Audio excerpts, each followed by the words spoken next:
If you or your friends ever made models or played tabletop war games as a kid, you've probably seen a site like this, a box of extra parts. And if you're modifying these figures, a box of extra parts is a great way to quickly add interest to a character. Well, in this video, I'll show you how to use a digital parts bin inside of Google Sketchup to save time and add interest to your designs. In previous videos, I've praised SketchUp for being an intuitive way to invent shapes. So if you're focusing on the invention, don't waste your time drawing doorknobs, ladder rungs, and handles. If an object was designed to be used by humans, it's probably filled with these common parts.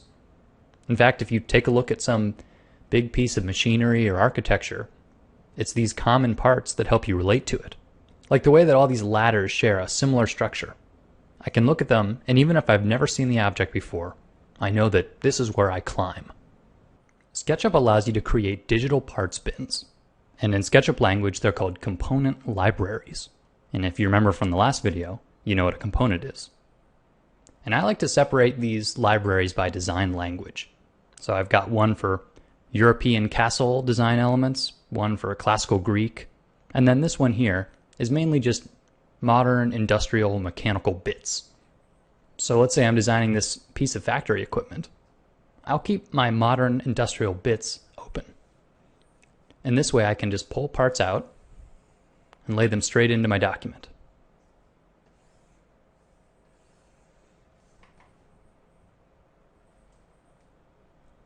Each of these bits is actually its own SketchUp file. So I've been slowly creating new parts to add to my collection.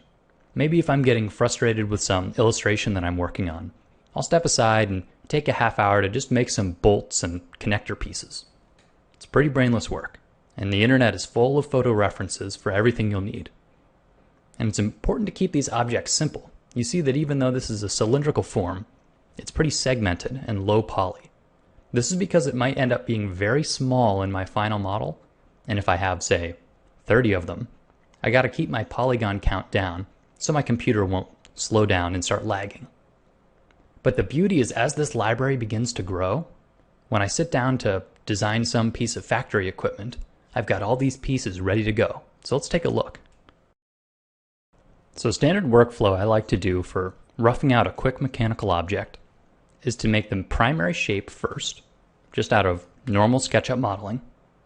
And then I'll start adding on the areas of interest with these detail bits.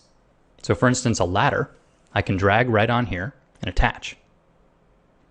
And you notice that it auto-orients itself to the surface that it would appropriately hook to? Well, this is a great feature that SketchUp adds for these components. You can set it up to sort of know which way it's supposed to sit, like how a window might only exist in a vertical surface, and a floor mat might only exist on the ground. But a ladder might happen on a diagonal like this. So when I built this ladder, I told it how to function.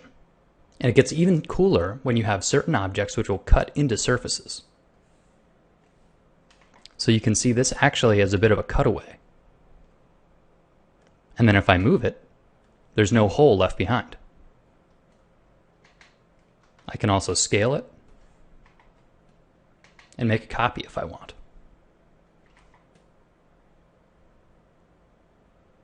So to say this workflow only saves me time is really just the beginning. Repeating common elements like this across a set of designs helps to reinforce design language, which is to say, just keeps things consistent, almost like they were built in one factory. It's a great way to add believability. So if you're going to make these bits, make sure to make each one nicely. Because if done properly, you'll make it one time, and then it'll be in your parts bin forever, and you'll never have to modify it again. Because if you were to spend, say, an hour up front making a really cool antenna array, it might save you 10 or 20 hours down the road if you have to design a whole bunch of probe droids or communication towers. So this is a great way to front load some work and reap the benefits down the line. So if you use SketchUp, I'd love to hear what kind of parts bins you've got going. Architectural features and mechanical doodads are pretty obvious. But I hope that one of you can wow us in the comments with some unusual collection that you've got going. And as usual, thanks for watching.